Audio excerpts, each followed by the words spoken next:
Okay, guys, this was a really good episode. I already spoiled the ending of my review for you, so let's just get through this. So, guys, I am David, and today I'm going to be talking about The Flash, episode 14, Fallout. And yes, this was a really fun episode. I really enjoyed it. And let's get talking about this episode. What did I enjoy? What did I not enjoy? Let's get through this right now. So let's start from the beginning. In the beginning, we see the aftermath of what happened in the last episode after that huge nuclear explosion happened. And we find out that Ronnie and Dr. Stein are both separated. So after they're both separated, they both realize that, hey, they can't be separated for too long, because the longer they're separated, the more they start realizing that, hey, I can sense what the other guy is feeling or sensing. And that creates an interesting dynamic that, uh-oh, these guys can't be separated for too long. And they realize that even though they don't have their powers separately, once they combine again, they are able to use their Firestorm powers. And unfortunately, we also have a little bit of trouble because General Eiling returns. Clancy Brown returns in the role. And yeah, he's causing trouble. He's trying to get Firestorm, both halves of Firestorm, as well as the Flash, and we find out that he also knows the Flash's identity. So that creates a lot of problems for Barry and everybody. We also see Joe showing Barry what he found out last week, that the day his mother was murdered, that there was another Flash in the room, and that it was an adult version of Barry. So Barry now knows and is finally learning about the whole time travel situation. So all of this so far to me was really cool, especially when Barry was finding out that he could time travel. And he goes to Dr. Stein to learn a little bit about time travel and if it's possible to travel forward and backwards into the past. And Dr. Stein kind of reminded me a little bit of Doc Brown during that moment while he was explaining to Barry. I thought they actually referenced both Terminator and Back to the Future earlier at Star Labs. Let me talk a little bit about the Firestorm aspect. I really thought that was really cool that, I don't know too much about Firestorm, first of all, so to me, learning about the character in this episode was interesting, and seeing how both of them need each other to use the powers, and seeing how, when someone is being injured or when someone's feeling something, the other one can feel that too. And I don't know, like I said, I don't know too much about the comics, so I don't know if the character is like that in the comics as well. So if anyone wants to, give a little bit of information on Firestorm, that would be cool. Or I could just look it up on Wikipedia later, if that's correct over there. So yeah, I thought the character of Firestorm was really cool, which is something big for me because I haven't been too impressed by the character up to this point. This was the very first episode where I finally get it, and I finally understand this character now. And I said, okay, now I'm invested in this character's storyline, because I wasn't really too emotionally invested before. So I'm glad to finally be on board and actually enjoy. Even both actors, I think, did a really good job. Robbie Amell and Victor Garber. I thought both of them did a really terrific job in this episode. It was great seeing them play back and forth on each other. They were kind of annoyed with each other at the beginning because they were stuck together for so long, and then realizing that they both needed each other. So I thought that was cool, and it's kind of sad to see them go off and try to figure something out. And it will be fun when they return. I can't wait to see when that happens. We also got some Caitlin and Ronnie interaction. Ronnie, before he went off with Dr. Stein, he got to have a little bit of time with Caitlin, which was really nice. It was nice to see Caitlin and Ronnie's relationship blossom, I guess, in this episode. I really like their relationship. I think they have good chemistry, both actors.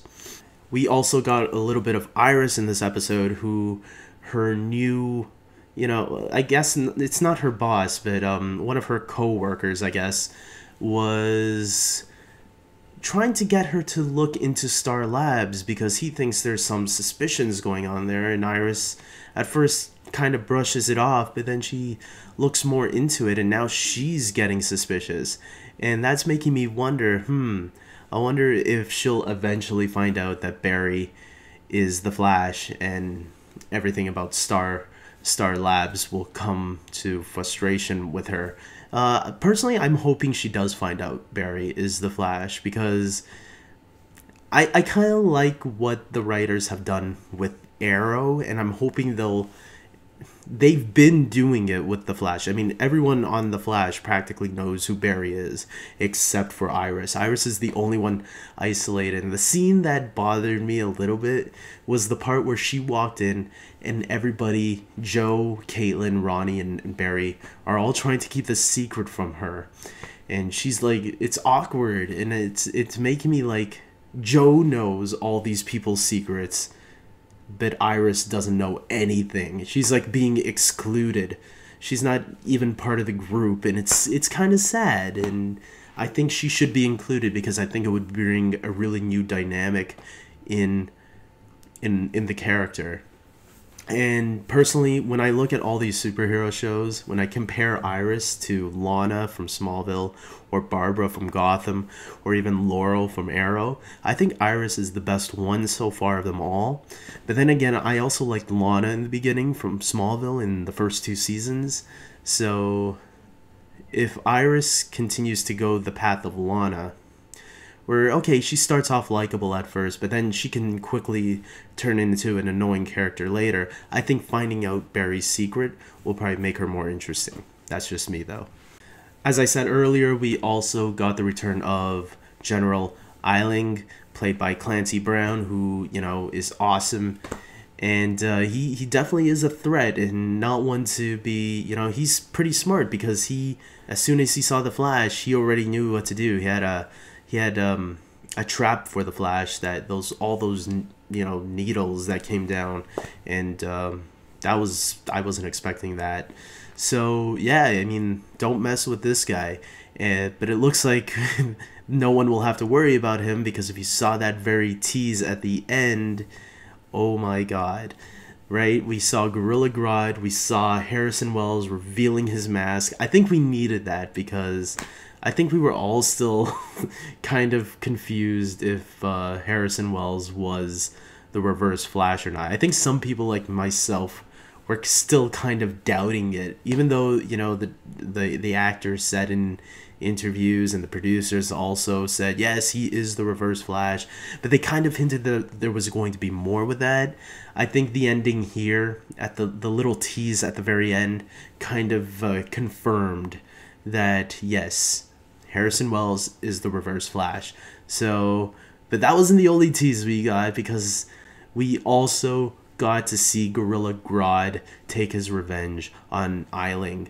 And holy cow, I think he even talked there, which was kind of creepy, in the sewer again. So that means Harrison Wells knows about Grodd and knows of his location and what he's doing. So whoa, what is going to be happening in the finale? I think all of this is being set up on what's to come in the finale at the end of this season, and I'm very, very excited about this. The Grodd thing could have came off cheesy, but I think it was handled really well, and I'm definitely looking forward to seeing Grodd interact more in an episode. I want to see more of him, not just these little teases and Easter eggs that they've been giving us. Throw us more Grodd. I am very excited about it. So guys, I'm gonna wrap this up. I think I've said everything that I needed to say. I'm giving this episode an 8 out of 10. Really enjoyed it. Thought it was a lot of fun. Everything up to the tease was just all fun. I even enjoyed Iris in this episode. So, and she doesn't always impress me, but in this episode I really liked what they were doing with her, and I hope it actually does lead to Iris finding out Barry's secret, because I think that will help make the character more interesting, allow her to be part of the team instead of, you know, against the team, because right now it feels like she's against it, and you hate it when a supporting character is against the main hero, and I think that's the problem with a lot of those characters. And if they can change that up and make it different, you know, not have Iris go against Barry and having her help him more, I think that's what will make Iris a better character than a lot of the other female leads in other superhero shows, you know? I think that's what made some of the more supporting... I think that's why people like the other supporting female characters more than the lead female. So if they can do that with Iris, that would be freaking awesome. And other than that, yeah, solid episode. It wasn't amazing, but it was a really great, fun episode. I really enjoyed it. So until next week, guys, I think there's a new episode next week. I'm pretty sure. So until next time, take care.